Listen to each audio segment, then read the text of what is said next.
Afghan refugees are starting to arrive in the Green Mountain State after being delayed at military bases for several weeks. Local 44's Devin Bates joins us now live in the studio with more on how a fellow passenger on one flight today helped try and make a family feel more welcome. Hi, Devin. That's right, Lauren. Several families are scheduled to arrive this week, and when it's all said and done, Vermont will bring in 100 new refugees, each arriving in an unfamiliar country after months of escalating conflict in Afghanistan. Already, we've seen efforts to help them feel welcomed in Vermont.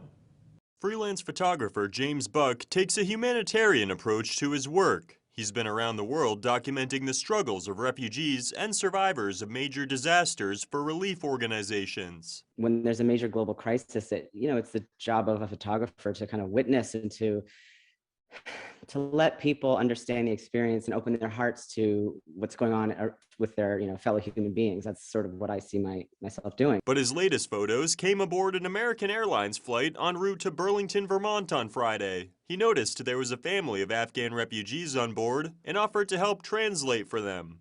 My heart just lit up. I really wanted to be there for them because they were having trouble with the flight attendants and getting seated and understand. There were the family with 5 kids, and getting the kids in the right seats and getting the translation happening. Buck told me he's been unable to go to Afghanistan and capture the ongoing conflict, but he's been doing some work from the outside, helping refugees get visas. In regular contact with Afghans in Kabul who are changing location day by day because they're being hunted by the Taliban. They're so afraid of what will happen to them. His message to this family was a simple one.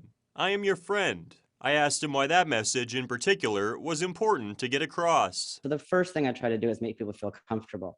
Some of the best photo shoots I've ever had didn't end in a photo, they just ended in a hug. What I really wanted for that family was to feel safe and welcomed to this terrifying new place that they were coming to.